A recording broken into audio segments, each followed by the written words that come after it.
The massive alien warship floated in the darkness of space, like a sleeping giant. Its name was the Dreadbound, and it belonged to the Kralthok Empire. The ship was over 2 miles long, covered in armor plating and bristling with weapons that could destroy entire cities. Inside its metallic halls, Commander Zekthor stood on the bridge, looking at the screens in front of him with satisfaction. His crew had just captured a small human vessel called the Horizon's Edge. It was supposed to be a diplomatic ship, carrying representatives from Earth to discuss a peace treaty. But Zekthor had other plans. He wanted to show these humans that the Kralthok were the dominant force in this sector of space. He wanted them to understand their place. The human prisoners were being escorted onto his bridge right now. Zekthor turned to watch them arrive. His 4 arms crossed over his massive chest. He stood 8 feet tall, his body covered in thick scales that served as natural armor. His jaw was filled with sharp teeth, and his eyes glowed with a predatory yellow light. Around him, 40 of his finest warriors stood at attention. The doors opened, and the humans walked in. Zekthor almost laughed out loud. These were Earth's representatives? These fragile little creatures? The one in front was particularly amusing. She was a female, barely reaching 5 feet tall. Her frame was so thin and delicate that Zekthor wondered how she didn't break just from walking. She had short brown hair and wore a simple blue uniform with some kind of rank insignia on the collar. Behind her were 2 other humans, both slightly taller but equally unimpressive. One was a male with blonde hair who kept looking around the bridge with curious eyes. The other was a female with red hair tied back in a neat style. They all looked so soft, so weak, so completely harmless. "This is what Earth sends?" Zekthor's voice boomed across the bridge. His translator device converted his words into English so the humans could understand. A fragile little creature that would snap like a twig in real combat? The small human female stopped in the center of the bridge. She looked up at him with calm gray eyes, her hands clasped behind her back. She didn't look scared. She didn't even look worried. This annoyed Zekthor more than if she had been trembling in fear. "I am Lieutenant Amy Carter," she said. Her voice was steady and clear. "This is pilot Jake Morrison and communications officer Lisa Hayes. We were on a peaceful diplomatic mission when your ship intercepted us." "Peaceful mission," Zekthor repeated, walking slowly around her like a hunter circling prey. "Your species is so amusing. You have no natural armor, no claws, no venom, no strength to speak of. How did creatures like you even survive long enough to develop space travel?" Amy turned her head slightly to keep him in view as he circled. "We survived because we learned to adapt to any situation." "Adapt?" Zekthor stopped in front of her again. He leaned down, bringing his massive head closer to hers. His breath smelled like sulfur and metal. "I could crush your skull with one hand, little human. Your entire species is a joke. You are prey animals pretending to be predators." Some of the Kralthok warriors chuckled at this. They had all seen the scans of Earth's people. Humans had no natural defenses, no special abilities. They were average in strength, average in speed, and their bodies were soft and easily damaged. The only thing noteworthy about them was their stubbornness and their tendency to spread across planets like an infection. "You might be right," Amy said quietly. "You probably could kill me with one hand." Zekthor's mandibles clicked together in satisfaction. Finally, the human was showing some sense. "But you haven't," Amy continued, and something in her tone made the commander pause. Jake Morrison, the blonde pilot, stepped forward slightly. "Commander, we came here to talk about a treaty. Our government sent us to negotiate peaceful terms. There's no need for this hostility." "Hostility?" Zekthor straightened to his full height again. "This is not hostility, human. This is simply reality. The Kralthok Empire is the dominant power in this region. We have conquered 17 star systems. We have destroyed fleets that dared to oppose us. And now you come here, in your tiny ship, thinking you can negotiate with us as equals? Lisa Hayes, the red-haired communications officer, spoke up. We're not claiming to be equals in military might. We're simply asking for a chance to coexist peacefully. Coexist.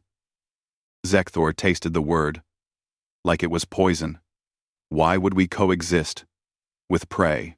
Amy's expression didn't change, but her eyes seemed to grow colder. Because prey that learns to survive becomes something else entirely. Before Zekthor could respond to this cryptic statement, an alarm suddenly blared throughout the bridge. Red lights began flashing along the walls and ceiling. The commander spun toward his tactical station, where one of his officers was frantically working the controls. Report, Zekthor barked. Sir, we have multiple breach alerts in sectors 7 through 12, the tactical officer said, his voice rising with concern. Unknown hostiles have appeared inside the ship. What? How many ships attacked us? Zekthor demanded, looking at the main view screen. Space around them was empty. No enemy vessels, no incoming fire, nothing. No ships, sir, the tactical officer's voice shook slightly. The hostiles are already inside our vessel. They came from within. Zekthor felt a cold sensation run down his spine. That was impossible. His ship had the best sensors in the fleet. Nothing could have boarded without being detected. He turned back to Amy, suspicion flooding through him. What is this? What have you done? Amy's expression remained calm, almost serene. You're lying, Zekthor roared. Your ship was scanned completely. There were only 7 crew members aboard, and they're all accounted for in our holding cells. Are they? Amy asked softly. More alarms began sounding. The tactical displays showed red warning indicators spreading across the ship's schematic like a disease. Guards were reporting contact with unknown enemies in the lower decks. Weapons storage rooms were going offline. Engineering sections were being locked down from the inside. How many are there? Zekthor demanded of his tactical officer. We don't have an accurate count, sir. The intruders are moving too quickly. They appear in one location, disable our forces, and then vanish before reinforcements can arrive. 6 hours earlier, when the horizon's edge was still approaching the Kralthok warship, a different scene was unfolding in the cargo hold of the human vessel. Sergeant First Class Danny Reed checked his equipment one final time, running through the mental checklist that had been drilled into him during 15 years of special operations training. His rifle was loaded and ready. His tactical vest held extra ammunition, breaching charges, medical supplies, and a dozen other tools that might mean the difference between success and failure. Most importantly, his communication device was functioning perfectly. Once they were aboard the enemy ship, coordination would be everything. Around him, 11 other soldiers were making their own preparations. They were the best of the best, handpicked from Earth's orbital assault regiment. Each one had volunteered for this mission, knowing it might be a one-way trip. Each one had trained for months, specifically to fight the Kralthok. Time check, Danny said quietly into his helmet microphone. Corporal Kelly Davis looked at her wrist display. 45 minutes until we dock with the Dreadbound. Danny nodded. The plan was simple in concept but terrifyingly complex in execution. The horizon's edge would allow itself to be captured. The Kralthok would scan the ship, find nothing suspicious, and bring it into their docking bay. The diplomatic team would be taken as prisoners, which would give them access to the command structure. And Danny's team would stay hidden in specially designed compartments that fooled alien sensors. How are the hiding spots holding up? Specialist Chris Palmer asked. He was their demolitions expert, a thin man with quick hands and a talent for making things explode precisely when and where they needed to. Environmental readings are stable, reported Lieutenant Sam Brooks from his position inside one of the concealed compartments. The Kralthok scanners are looking for life signs, energy signatures, and metal compositions. These pods are designed to mask all three. The compartments were marvels of human engineering. Each one was lined with materials that absorbed scanner beams, kept heat from escaping, and somehow managed to keep a human alive in a space barely bigger than a coffin. It was uncomfortable, claustrophobic, and absolutely necessary. Danny had studied the Kralthok for 2 years. He knew their technology, their tactics, and most importantly, their weaknesses. The warrior species was arrogant. They believed in their own superiority so completely that they made assumptions. They assumed enemies would attack from the outside, in straightforward combat. They assumed warriors needed to be big and strong. They assumed small, cramped spaces were useless in warfare. Humans had built entire combat doctrines around proving assumptions wrong. Phoenix Team, final briefing, Danny called out, using their mission designation. All 11 soldiers gathered around him in the cramped cargo hold. Once we're aboard the Dreadbound, we split into 4 groups. Phoenix, 2, you take engineering. That reactor is our primary target for control. Kelly Davis nodded. She was an engineer before she became a soldier, with degrees in physics and power systems. If anyone could understand and manipulate alien technology quickly, it was her. Phoenix 3. You secure the weapons bay. Danny continued, looking at Chris Palmer. I want every gun on that ship offline or under our control. Understood, Chris said with a grim smile. Phoenix 4. Navigation and helm control. Danny pointed to Sam Brooks. If we can steer this beast, we control where it goes. Sam gave a thumbs-up sign. The rest of us will create chaos, Danny finished. We hit their communication relays, their security stations, and their troop assembly points. We make them think there are twice as many of us as there really are. We keep them confused and reacting instead of planning. Questions? Number. Sergeant Nina Torres raised her hand. She was their medic, tough as nails, and twice as sharp. What about the diplomatic team? Are we extracting them? Negative, Danny said. Lieutenant Carter has her own mission. She'll break out when the time is right. Our job is to take control of critical systems, so the Kralthok have to negotiate instead of fight. And if they don't want to negotiate? Asked Private Ben Clark, the youngest member of the team. Then we blow the reactor and hope the escape pods work, Danny said flatly. The next 30 minutes passed in tense silence. Each soldier retreated into their own thoughts, preparing mentally for what was coming. Some checked their weapons again. Others reviewed the ship's schematics on their data pads. A few simply closed their eyes and breathed slowly, finding that calm center that all good soldiers cultivate before combat. Danny thought about his family back on Earth. His wife, his 2 daughters. They knew what he did for a living, but they didn't know the details. They didn't know that right now he was about to hide inside a sensor-proof box and be smuggled onto an alien warship. They didn't know that his mission was to capture that ship from the inside with just 12 people. Maybe that was for the best. 5 minutes, Kelly announced. The soldiers began climbing into their hiding spots. Each compartment was built into the ship's structure, disguised as power conduits, cargo containers, or structural supports. Once inside, they would be completely cut off from each other until they emerged on the enemy ship. Danny was the last one to climb into his pod. The space was dark, tight, and smelled like plastic and metal. He lay on his back, with his rifle pressed against his chest, his breathing carefully controlled. The lid closed above him with a soft hiss, and suddenly, he was alone in absolute darkness. He could hear his own heartbeat. Feel the sweat starting to form on his skin despite the cooling system. Taste the recycled air being pumped into the tiny space. This was the worst part. The waiting, the wondering if the plan would work. Through the thin speakers in his helmet, he heard Jake Morrison's voice. Dreadbound. This is Horizon's Edge. Requesting permission to dock for inspection. A Kralthok voice responded, harsh and guttural even through the translator. Permission granted. Human vessel. Prepare to be boarded. Danny felt the ship shake slightly as docking clamps engaged. Then came the sound of heavy footsteps as alien soldiers entered the horizon's edge.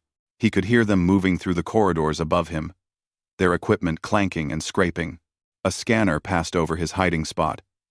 Danny held his breath, knowing intellectually that the pod would fool the sensors, but still feeling a primal fear of discovery. The scanner moved on. The footsteps continued past. All clear. A Kralthok voice said. No weapons, no additional personnel. Just a diplomatic vessel as reported. Danny allowed himself a tiny smile in the darkness. Arrogance. The aliens had scanned once, found nothing, and moved on. They never considered that human technology might be specifically designed to fool their sensors. He heard Amy Carter's voice, professional and calm. We're ready to meet with your commander. More footsteps, moving away this time. The diplomatic team was being taken to the bridge. That was good.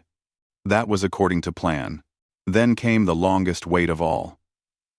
Danny and his team had to stay hidden until the horizon's edge was fully docked and integrated into the Dreadbound systems. They had to wait until the alien crew relaxed their guard, convinced that they had captured a harmless diplomatic vessel. 2 hours passed. Then 3. Danny's legs cramped. His back ached. His nose itched in a way that made him want to scream. But he stayed silent and still. A ghost, hiding in plain sight. Finally, his communication device vibrated against his wrist. 3 short pulses. The signal they had been waiting for. Amy Carter had been taken to the bridge. The Dreadbound had lowered some of its internal security protocols. The diplomatic vessel was considered secure. It was time to move. Danny pushed the release catch on his pod. The lid opened silently, and he pulled himself out into the cargo hold. Around the room, 11 other compartments were opening. 11 other soldiers were emerging, stretching cramped muscles and checking their weapons. The holding cell was exactly what Amy expected. 4 walls of thick durasteel, a single energy barrier at the front, and 2 guards stationed outside, who looked bored already. The Kralthok had put her team in what they considered maximum security. But Amy could see 3 different ways to escape within 30 seconds of entering. She sat down on the metal bench that served as furniture and closed her eyes. Jake Morrison and Lisa Hayes watched her with concern. "Are you okay?" Lisa asked quietly. "Just thinking," Amy replied without opening her eyes. "Counting time in my head. Phoenix team should be reaching their first objectives right about now." Jake glanced at the energy barrier. The 2 guards outside were talking to each other in their own language, paying no attention to the prisoners. "How long until we move?" 20 minutes, Amy said. "Give Danny's team time to establish positions. Then we create our distraction." Lisa looked nervous. This was her first field operation, though she had trained extensively. She was primarily a communications specialist, skilled at intercepting and decoding alien transmissions. But she had also learned hand-to-hand combat, weapons training, and escape procedures. Every member of the diplomatic corps was required to be a dual-role operative now. The galaxy was too dangerous for pure diplomats. "I still can't believe this is happening," Lisa said. "We're really trying to capture an entire warship. We're creating a negotiating position," Amy corrected gently. "The Kralthok only respect strength. If we just talked at them, they would dismiss us forever. But if we demonstrate that we can hurt them, they'll listen." "That seems like a risky way to start diplomatic relations," Lisa pointed out. Amy opened her eyes and smiled. "Welcome to interstellar politics." The minutes ticked by slowly. Amy used the time to stretch her muscles, preparing her body for what was coming. She had been sitting still for hours now, first on the bridge, and then in this cell. Her joints needed to be loose and ready. She also mentally reviewed everything she knew about Kralthok physiology. The warrior species was tough, much tougher than humans. Their scales provided natural armor that could stop small arms fire. They were stronger, faster in short bursts, and had better natural weapons. But they had weaknesses too. Their joints were vulnerable, just like any creature with an articulated skeleton. They had nerve clusters at specific points that could be struck to cause temporary paralysis. Most importantly, they relied heavily on their physical advantages and rarely expected smaller opponents to be skilled fighters. Amy had been training in martial arts since she was 6 years old. She held black belts in 3 different styles. She had studied alien combat forms and adapted human techniques to work against larger opponents. More than that, she had something the Kralthok didn't expect from a diplomat. She had spent 2 years in special operations before transferring to the diplomatic corps. Time, Amy said quietly. She stood up and walked to the energy barrier. The 2 guards noticed her movement and turned to look. "What do you want, human?" one of them growled. "I need to speak with Commander Zekthor," Amy said politely. "I have information he needs to hear." "The commander has no interest in talking to prisoners," the guard replied. "Sit down and be quiet." "I really must insist," Amy said. Her hand moved to her belt buckle. A simple piece of metal that had passed through every security scan without triggering alarms. Because it wasn't a weapon. Not technically. It was a communication device and an emergency tool, miniaturized to the point where it looked like ordinary clothing hardware. The Kralthok had scanned for weapons, for explosives, for conventional technology. They had never considered that human engineers could build sophisticated equipment small enough to hide in jewelry. Amy triggered the device. The belt buckle separated into 2 pieces, revealing a hair-thin filament between them. The filament was made of compressed plasma, hot enough to cut through most materials but contained in a magnetic field so precise that it wouldn't burn human skin. She touched the filament to the energy barrier's emitter point. The Kralthok had designed their barrier system with the emitters inside the cell frame, assuming prisoners would have no way to reach them. But the emitters had to connect to the power supply somewhere, and that connection point was vulnerable. The barrier flickered and died. Both guards reacted immediately, reaching for their weapons. But Amy was already moving. She had studied their armor, their equipment placement, their body mechanics. She knew exactly where to strike. The first guard was drawing his rifle when Amy's foot caught him in the joint between his leg armor plates. It was a kick delivered with perfect precision, targeting the nerve cluster that human intelligence had identified months ago. The massive alien's leg buckled, and he dropped to one knee. Amy was on him before he could recover. Her elbow struck the side of his neck, another vulnerable point. The guard collapsed, unconscious but alive. The second guard managed to activate an alarm before Amy reached him. Warning lights began flashing in the corridor. But the alarm didn't matter anymore. The plan was already in motion. Amy disarmed the second guard with a joint lock that worked the same way on Kralthok as it did on humans. His weapon clattered to the floor. She struck him twice, precisely and efficiently, and he joined his companion on the ground. Jake and Lisa stared at her with wide eyes. "You're a diplomat?" Jake said weakly. "I'm lots of things," Amy replied, picking up one of the fallen rifles. She tossed another to Jake.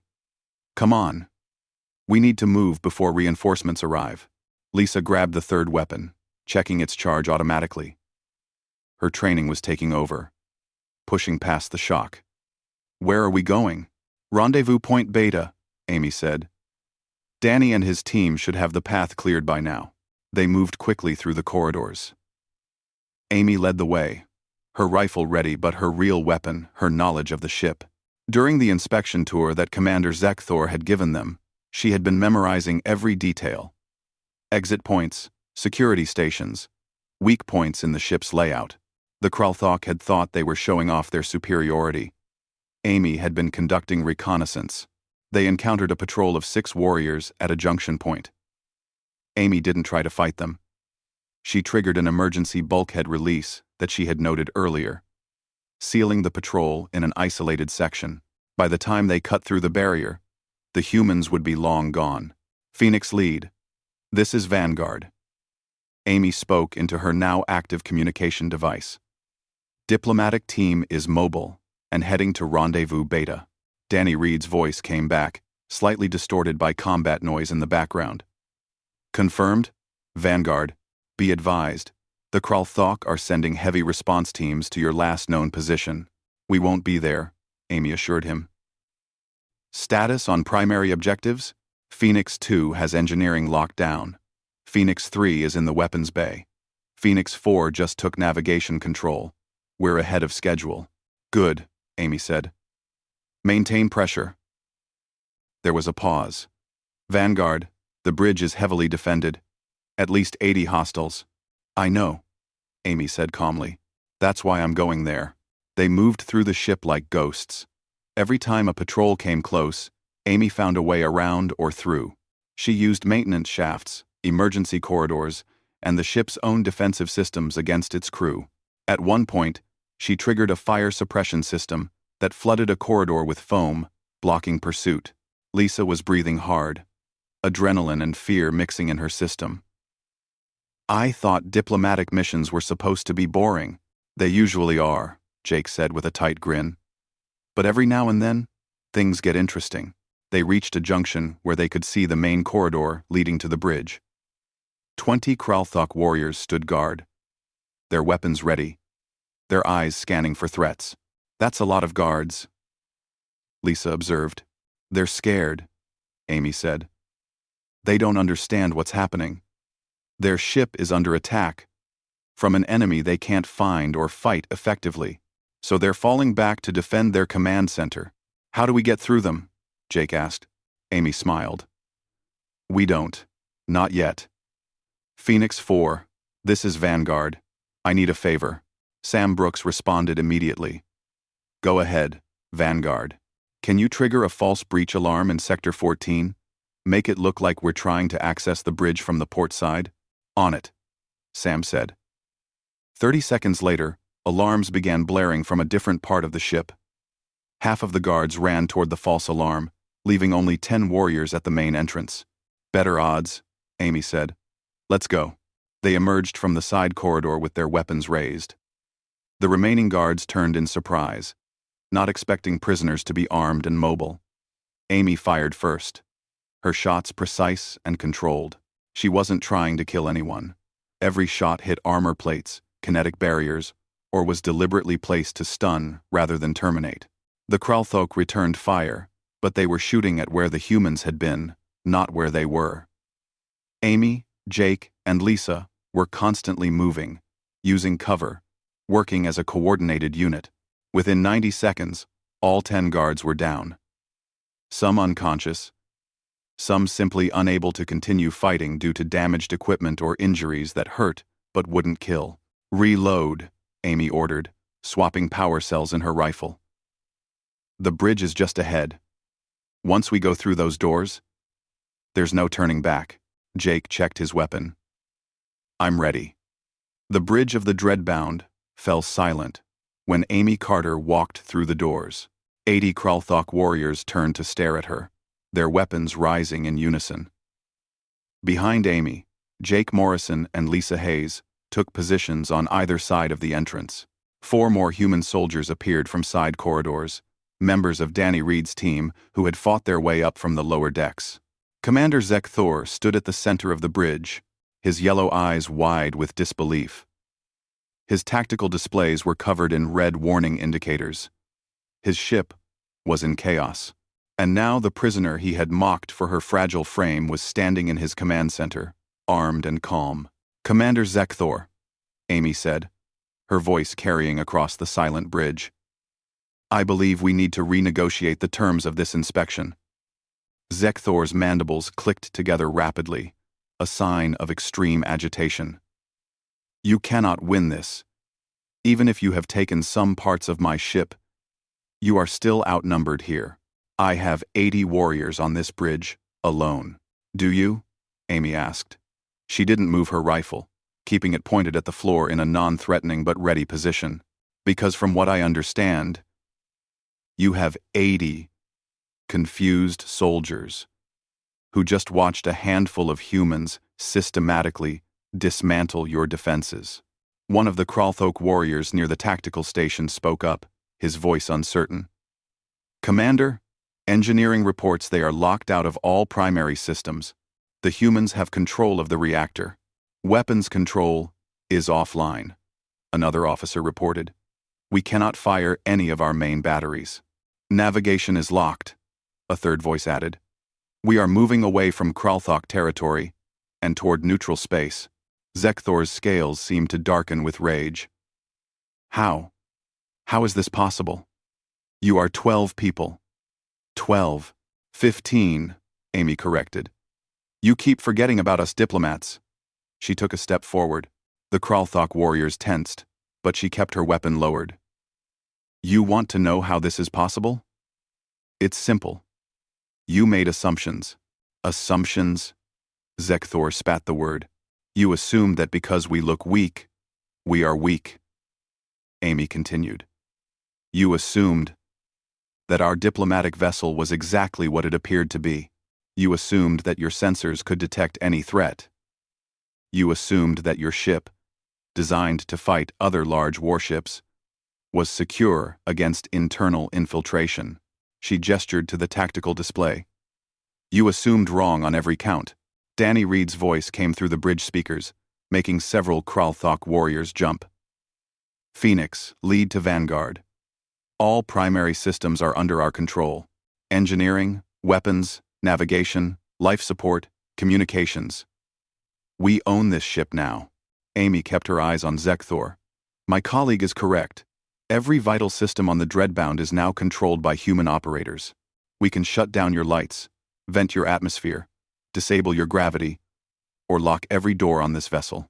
You're bluffing, Zekthor said, but his voice lacked conviction. Phoenix 4. Give the commander a demonstration, Amy said calmly.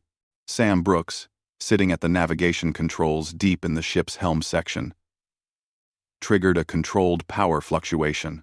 The bridge lights dimmed, then surged bright enough to make the Kralthok shield their eyes. The artificial gravity wavered, causing everyone to feel momentarily lighter before stabilizing. That was gentle, Amy said. The next demonstration involves venting atmosphere from non-essential decks. The one after that shuts down your reactor core permanently. We're not bluffing, Commander. We're giving you a choice. Zekthor looked around at his warriors. He could see the uncertainty in their eyes. They were brave soldiers, trained for combat. But they had never faced anything like this. An enemy that infiltrated their ship, turned their own systems against them, and now held their lives in balance. What choice? Zekthor asked finally. You surrender your vessel peacefully, Amy said. You allow us to escort you to neutral territory. You make no hostile moves, and you treat this as a learning experience. In exchange, we return your ship undamaged, we release your crew unharmed, and this becomes a story about a training exercise that got out of hand. And if I refuse?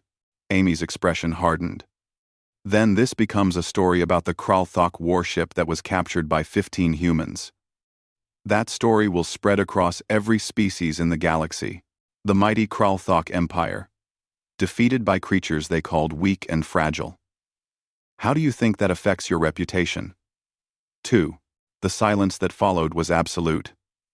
Every being on the bridge understood what was at stake. It wasn't just the ship anymore. It was honor, reputation, the entire image of Kralthok. Superiority. Zekthor looked at Amy for a long moment. He saw her clearly now. Perhaps, for the first time, not a fragile creature, but a predator who had lured him into a perfect trap. She had used his arrogance against him, let him believe what he wanted to believe, and then struck when he was most vulnerable. How did you hide from our sensors? He asked quietly. Trade secret, Amy replied. But I can tell you this. Human technology is specifically designed to compensate for our physical limitations. We can't match you in strength, so we build tools that give us advantages in other areas. Kelly Davis spoke up from engineering, her voice coming through the communications system. Commander Zekthor, this is Phoenix 2. I want you to understand something. I'm sitting in your engineering section right now. And I have to say, this is beautiful work. Your reactor design is elegant. Your power distribution system is efficient. Your safety protocols are well thought out. Zekthor looked confused by the compliment. What is your point, human? Zekthor. Zekthor. Zekthor. My point is that we respect what you've built here, Kelly continued. We don't want to destroy it. We just want you to respect us in return. Respect that we're not prey animals. Respect that we belong in this galaxy as much as you do, Chris Palmer added from the weapons bay. Plus, if we blow up your ship, we all die too. That seems like a waste of good soldiers on both sides. Despite everything, Zekthor felt a strange emotion. It took him a moment to identify it as respect. These humans had infiltrated his ship, captured his systems, and held his crew hostage, but they had done it with minimal casualties. They had disabled his warriors without killing them. They had taken control of his vessel without destroying it. They had proven their point without excessive violence. What happens after we reach neutral territory? Zekthor asked. We release you. Amy said simply. You go back to your empire. We go back to Earth. And in a few months, when emotions have cooled, we try this whole diplomacy thing again. Except this time, both sides have a better understanding of each other. You would just let us go? After all this? Amy nodded. This was never about conquest or revenge. This was about establishing that humanity will not be bullied. That we have the capability to defend ourselves if necessary. Once that point is made, we can move forward. Weed. Zekthor looked around his bridge again. He saw his warriors watching him, waiting for his decision. He saw the tactical displays showing human control of every critical system. He saw the small group of humans at the entrance, outnumbered, but somehow holding all the power. He thought about his options. He could order an attack. His warriors would fight. Many would die. Humans and Kralthok both. The ship might be damaged beyond repair, and in the end, the humans still controlled the reactor. They could destroy everyone if they chose. Or he could surrender. Accept defeat from an enemy he had dismissed. Admit that the Kralthok had been wrong about humanity. Bear the shame of losing his ship to 15 soldiers.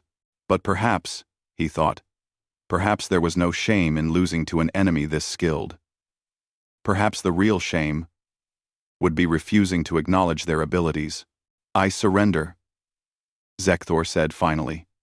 The words felt like broken glass in his throat, but he said them clearly. I surrender my vessel to you. Amy nodded slowly. A wise decision. Commander. Phoenix Team. Cease all offensive operations. Maintain current positions, but stand down from combat readiness. Acknowledgements came back from all 4 teams. The tension on the bridge eased slightly, though the Kralthok warriors still looked uncertain. What do we do now? Jake Morrison asked quietly. Now we wait, Amy said. We escort the Dreadbound to neutral space, which will take about 16 hours.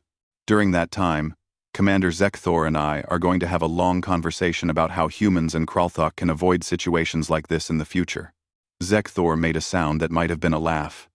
You wish to talk? After capturing my ship?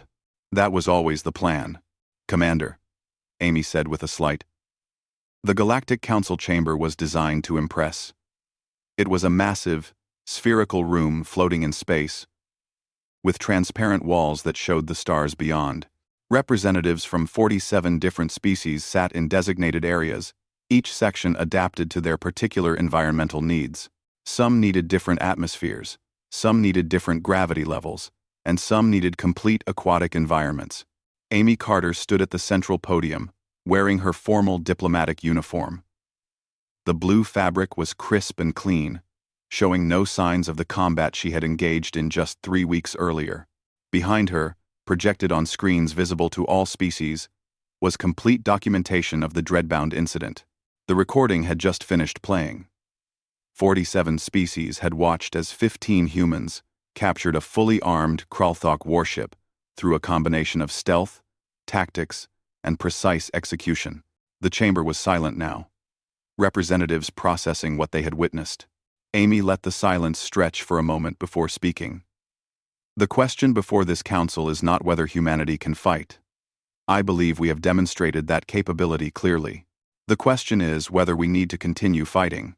She gestured to where Commander Zekthor sat in the Kralthok section. The massive warrior looked uncomfortable under the attention of so many species. My species has a saying, speak softly and carry a big stick. We prefer diplomacy, dialogue, and peaceful cooperation. But we will not be intimidated. We will not be dismissed. And we will not allow our appearance to be mistaken for weakness. A representative from the Zephyros collective spoke up. The Zephyros were energy beings, their voices transmitted through sophisticated translation devices. But you infiltrated their ship through deception. You used trickery and stealth. These are not the actions of honorable warriors. No, Amy agreed. They're the actions of smart soldiers. The Kralthok Empire seized our diplomatic vessel under false pretenses. They intended to intimidate us before treaty negotiations. Commander Zekthor himself admitted this. They created a hostile situation. We simply responded in a manner they did not anticipate. Okay. Jake Morrison stepped forward, joining Amy at the podium. Every member of our diplomatic team is also trained in special operations. We did not hide this fact. The Kralthok assumed that because we did not look like warriors, we could not fight like warriors. That assumption was their mistake, not our deception. Lisa Hayes approached from the other side. The real issue here is that humanity does not fit into your existing categories. We are not the strongest species, or the fastest, or the most technologically advanced. But we are adaptable. We are creative. And when we identify a problem, we find solutions. The council chairman raised a crystalline appendage for attention. The chairman was from one of the first-wave civilizations, ancient beings who had been traveling space for thousands of years. The council acknowledges human capabilities. But we must also consider the implications. If humanity is admitted to full council membership, other species may feel threatened. While we consider 17.1, we considers problem 7, we considers problems. With respect, Chairman, Amy said carefully. Other species should feel cautious, not threatened. There is a difference. We have no interest in conquest or domination. We simply want to be recognized as equals. All do. World do.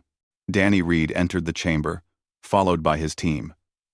They had been invited as honored witnesses to the proceedings. 12 soldiers, who had accomplished what most species considered impossible. May I speak, Chairman? Danny asked. The chairman gestured permission.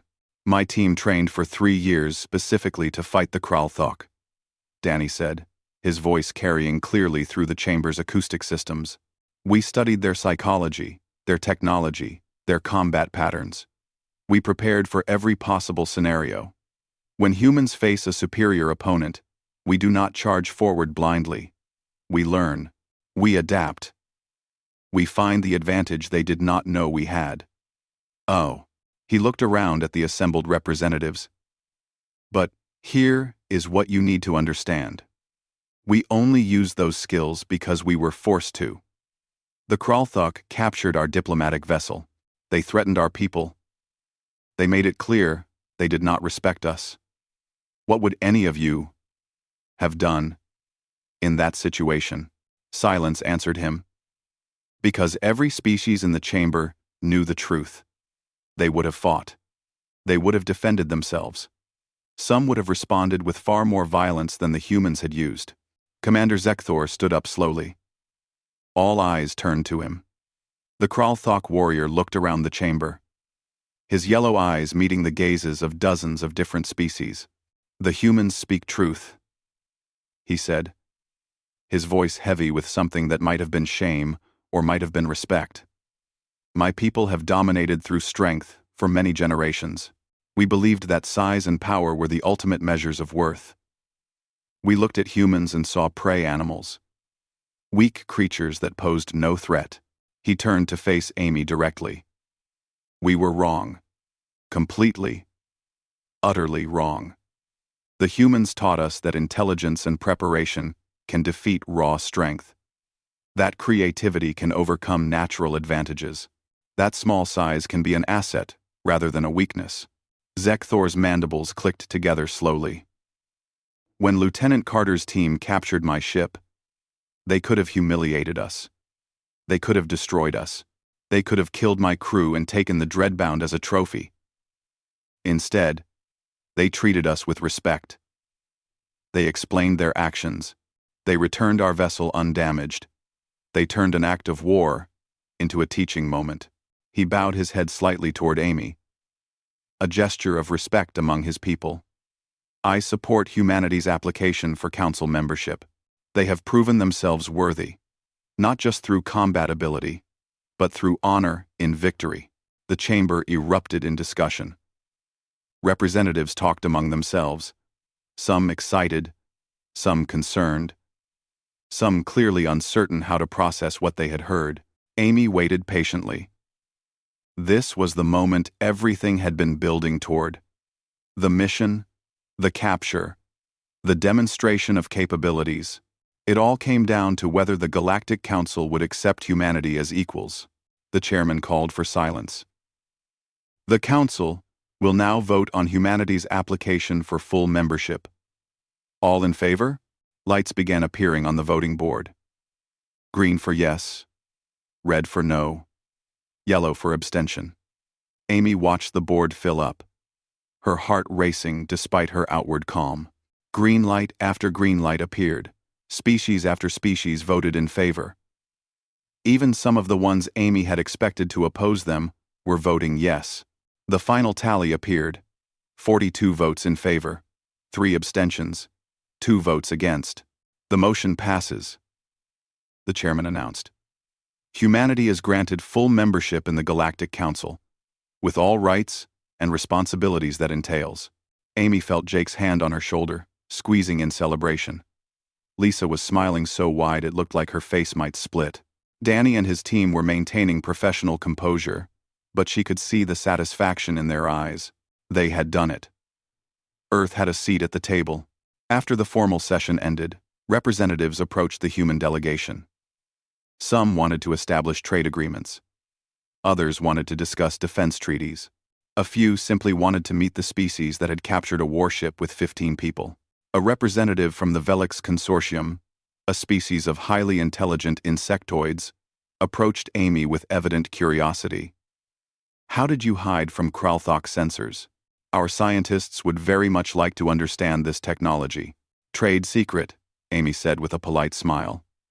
But I can tell you that human engineering focuses heavily on miniaturization and stealth. We have been hiding from each other on our own planet for thousands of years. We simply applied those same principles to space warfare.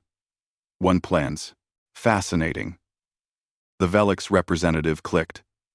Your species thinks in unconventional ways.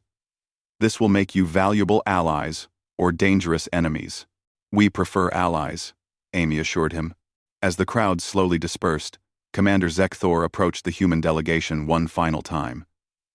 Danny Reed and his team stood nearby, watching the Kralthok warrior with professional wariness. Lieutenant Carter, Zekthor said formally. Ambassador Carter, I should say now. I wish to apologize for my behavior during our first meeting. I judged you by your appearance and not your capabilities. It was dishonorable. Truce. Truce. Amy extended her hand in the human gesture of peace. Zekthor looked at it for a moment, then carefully took her hand in his much larger one. His grip was gentle, mindful of human fragility. Apology accepted, Commander, Amy said. And I apologize for the necessity of capturing your ship. It was not done out of malice. I understand that now, Zekthor replied. My government has asked me to extend an invitation.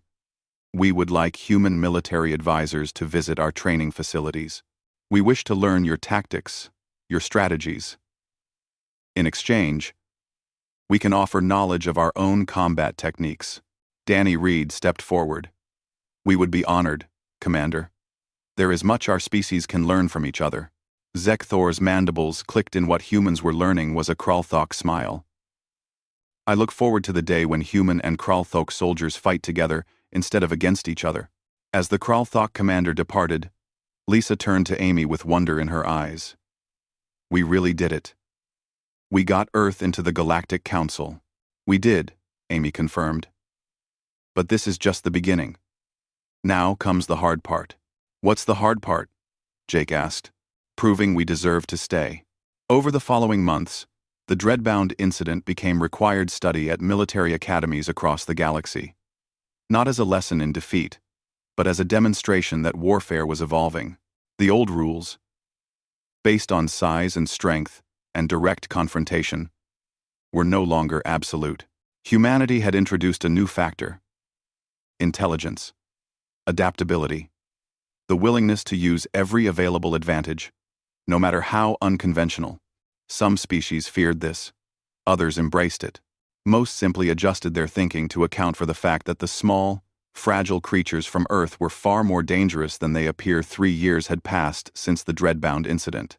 The event had become legend across the galaxy, told and retold in 100 different languages by 100 different species. Some versions were accurate, some were wildly exaggerated, but all of them carried the same message. Do not underestimate humanity. Amy Carter stood in her office aboard the Earth Embassy station, looking out at the stars through the transparent walls. The station was impressive. A joint construction project between humans and 6 other species. It represented everything humanity had achieved in the galactic community. Trade agreements, defense treaties, cultural exchanges, and most importantly, mutual respect. Her communication console beeped, indicating an incoming message.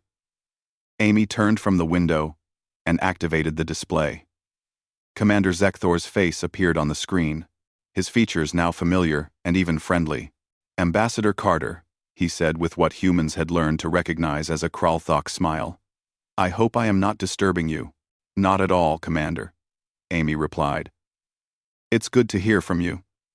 How is the training program progressing? Excellently, Zekthor said with obvious satisfaction.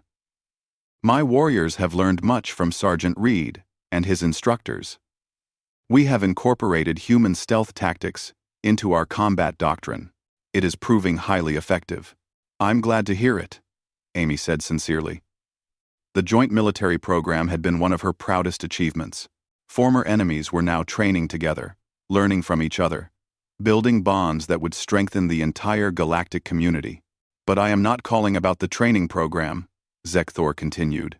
His expression became more serious. There is a situation developing in the outer reach sectors. The Council needs experienced negotiators. They specifically requested you and your team. Amy felt a familiar tension building in her chest. What kind of situation? A species called the Draxon Collective has been expanding aggressively into neutral territories. They are large, powerful, and very confident in their superiority. They have refused all diplomatic contact, claiming that other species are beneath their notice. Amy smiled slightly. That sounds familiar. Zekthor's mandibles clicked in acknowledgement. Indeed. The Council hopes that your particular approach to diplomacy might be effective where others have failed. My particular approach, Amy repeated. You mean the approach where we demonstrate we're not as weak as we look? Precisely, Zekthor confirmed. The Draxon are making the same mistake my people made. They judge by physical appearance. They see smaller species as prey. The Council believes you can teach them otherwise. Amy thought for a moment. I'll need to assemble a team. Danny Reed and his people if they're available.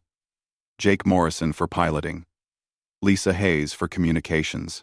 And I'll need detailed intelligence on the Draxon. Already prepared, Zekthor said. The information is being transmitted to your station now. And Ambassador, there is one more thing. The Kralthok Empire would like to volunteer a support vessel for this mission. My ship, in fact. If you will have us. Amy felt genuine warmth at the offer. We are already on approach. We will dock within the hour. After the communication ended, Amy immediately began making calls. Danny Reed was on Earth, training a new class of special operations soldiers. He answered on the second ring. "Ambassador Carter," he said formally, but there was a grin in his voice. "Something tells me this isn't a social call. How would you and Phoenix team like to do it all over again?" Amy asked. There was a pause. "Another warship? Different species. Same attitude problem." "The Draxon Collective. They're big. They're strong.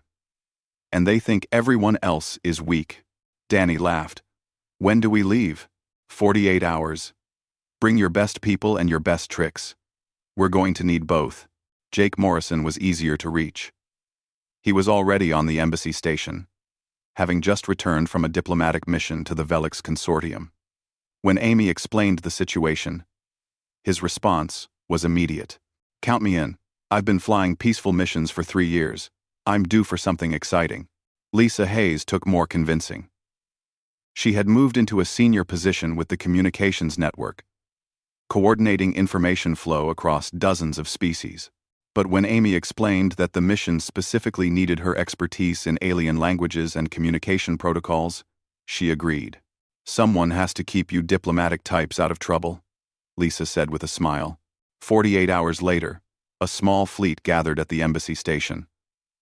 The Horizon's Edge, refitted and upgraded with new technology, the Dreadbound, now flying as a symbol of Kralthok and human cooperation.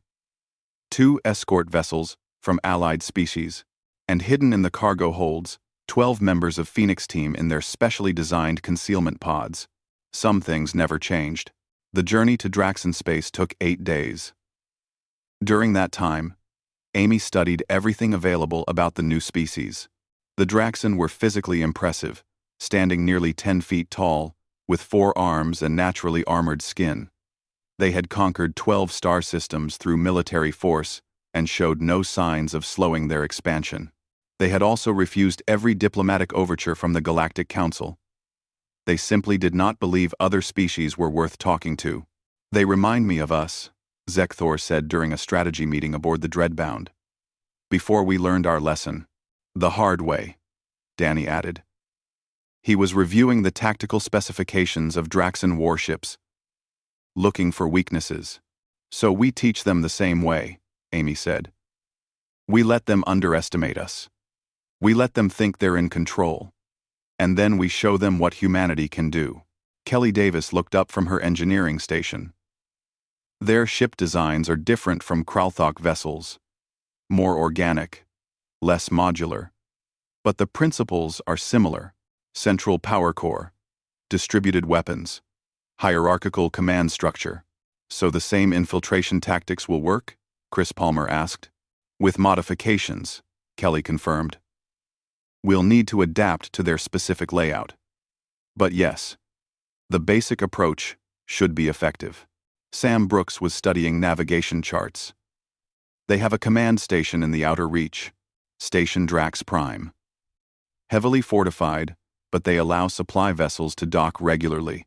If we posed as a supply ship, they'd scan us immediately," Jake pointed out. "Their sensors are apparently quite sophisticated, but are they sophisticated in the right ways?" Nina Torres asked. "The Kralthok had excellent sensors. They just weren't designed to detect what we were hiding. Maybe the Draxon have the same blind spots." Amy smiled. "That's exactly what we're counting on." The plan came together over the following days. It was similar to the Dreadbound operation but adapted for Draxon technology and psychology. The Horizon's Edge would request permission to dock at Station Drax Prime, claiming to be a merchant vessel seeking trade opportunities. Phoenix team would be hidden in newly designed concealment pods, specifically calibrated to fool Draxon sensors. Once aboard, they would infiltrate critical systems. Amy and the diplomatic team would be taken as prisoners, exactly as before, and when the moment was right, they would demonstrate that humanity was not prey. "What if it doesn't work?" Lisa asked during final preparations. "What if the Draxon are harder to defeat than the Kralthok?" "Then we improvise," Danny said simply. That's what humans do best. The horizon's edge approached Station Drax Prime slowly, transmitting peaceful intentions on all standard frequencies. The station was enormous, larger than any human city, bristling with weapons and defensive systems. Dozens of ships were docked at various ports, representing the conquered species that now served the Draxan Collective. Unidentified vessel, state your purpose, a harsh voice demanded over the communication channel. Amy activated the response system. This is the human merchant vessel Horizon's Edge. We carry goods for trade and seek to establish commercial relations with the Draxan Collective. There was a long pause. Then laughter, cold and mocking. Humans. We have heard of you. Small creatures who play at being warriors. You may dock at Port 17. We will inspect your cargo and determine if you have anything worth taking. Amy glanced at Jake, who was piloting the ship. He grinned. Here we go again. The Horizon's Edge docked smoothly. Within minutes, Draxan soldiers boarded the ship. They were even larger than Amy had expected. Their 4 arms, equipped with natural weapons that looked like they could tear through metal. They moved with absolute confidence, secure in their superiority. They scanned the ship thoroughly. Their sensors passed over the concealment pods hidden in the cargo bay. The technology, refined from lessons learned during the Kralthok mission, worked perfectly. The scanners detected nothing unusual. Your cargo is worthless, the lead Draxan soldier declared. But you will come with us. Our commander wishes to see these humans we have heard about. Amy, Jake, and Lisa were escorted off their ship and through the station. The Draxan made no effort to be gentle, shoving the humans when they didn't move fast enough, laughing at their small size. They were brought to a command center where a massive Draxan sat on a throne-like chair. This was Commander Vraxan, leader of the station and one of the highest-ranking members of the collective. So these are humans, Vraxan said, his voice like grinding stones. Pathetic. You are barely larger than children. What made you think you could trade with us?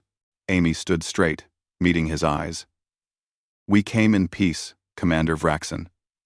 We hoped to establish friendly relations. Friendly relations, Vraxan repeated, his multiple arms gesturing dismissively. We do not have friends. We have servants and enemies.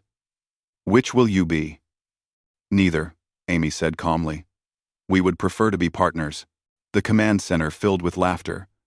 Dozens of Draxan soldiers found this hilarious. Partners? These tiny creatures wanted to be partners with the mighty Draxan Collective? Take them to the holding cells, Vraxan ordered. I grow bored of them already. As the guards moved to comply, Amy allowed herself a small smile. Everything was proceeding exactly according to plan. Because somewhere in the depths of Station Drax Prime, 12 members of Phoenix team were emerging from their hiding spots. They were checking their weapons, reviewing their objectives, and preparing to teach the Draxan Collective the same lesson the Kralthok had learned 3 years earlier. Never underestimate humanity. Danny Reed moved silently through a maintenance tunnel, his team spread throughout the massive station. Kelly Davis was heading for the power core. Chris Palmer was making his way to weapons control. Sam Brooks was targeting the station's helm systems. The rest of the team had various objectives, all designed to give humans complete control of Station Drax Prime without firing a single unnecessary shot. Phoenix team, sound off, Danny whispered into his communication device. One by one, his soldiers reported in. Everyone was in position. Everyone was ready. Execute, Danny ordered. And deep in her cell, Amy Carter counted down the seconds until the Draxan learned what it meant to judge a book by its cover. Or in this case, to judge a species by their size. The lesson was about to begin. Again. D. Amy Carter was promoted to Earth's first galactic ambassador. She established an embassy station in neutral space, becoming the face of humanity to dozens of alien species. She negotiated treaties, resolved disputes, and worked tirelessly to build relationships across the galaxy. Danny Reed became the chief instructor for a joint military training program. Human soldiers taught aliens about stealth and infiltration, Alien soldiers taught humans about advanced weapons and combat techniques. The exchange of knowledge benefited everyone involved. Jake Morrison continued his work as a pilot, now flying diplomatic missions to distant star systems. Lisa Hayes became Earth's primary liaison with the Galactic Communications Network, ensuring humanity stayed informed about galactic events. The 12 soldiers of Phoenix Team returned to Earth as heroes. They were given medals, promotions, and the respect of a grateful planet. But more importantly, they had changed history. They had proven that humanity could hold its own among the stars. Smile. We just had to get your attention first. 4. Over the next several hours, an unusual situation developed aboard the Dreadbound. Human soldiers and Kralthok warriors began to interact, cautiously at first. Then, with growing curiosity, Danny Reed found himself explaining human tactical doctrine to a group of fascinated aliens. Kelly Davis gave an impromptu lecture on human engineering principles. Chris Palmer and a Kralthok weapons officer discovered they both enjoyed discussing explosive yields and detonation timing. The species were different in many ways, but they were also similar. Both valued courage, skill, and the defense of their homes. Both respected warriors who fought well. Both understood the difference between an enemy and an opponent. By the time the Dreadbound reached the neutral space station, Commander Zekthor had gained a new perspective. Humans were not prey animals. They were not weak. They were a species that had survived and thrived by turning their limitations into advantages. They were dangerous in ways the Kralthok had never considered. Lisa took a deep breath. Let's finish this. Amy approached the bridge doors. She could hear voices on the other side. Commander Zekthor, barking orders at his crew. She could imagine the tactical displays showing Phoenix Team's attacks throughout the ship. She could picture the confusion and growing fear among the Kralthok as they realized their mighty warship was being systematically taken apart by a handful of humans. She activated her communication device one more time. All Phoenix units. This is Vanguard. Final phase is go. I repeat. Final phase is go. Acknowledgements came back from all teams. Everyone was in position. Everyone was ready. Amy placed her hand on the door control. For Earth, she said quietly. Then she opened the doors and stepped onto the bridge of the Dreadbound, walking calmly into a room filled with 80 armed alien warriors who had seriously underestimated what humans were capable of doing when properly motivated. Phoenix Team, sound off, Danny whispered. One by one, his soldiers reported in. Everyone was ready. Everyone was operational. Execute, Danny ordered. The team split up according to plan. Kelly Davis and her group headed toward engineering. Chris Palmer took his people toward the weapons bay. Sam Brooks moved toward navigation control. Danny led the remaining soldiers toward the heart of the ship. They moved through maintenance corridors that the Kralthok builders had made wide enough for their repair drones but never imagined enemy soldiers could exploit. The passages were cramped and awkward for humans, but infinitely preferable to fighting through the main corridors where they would be outnumbered hundreds to one. They reached their first target 15 minutes later.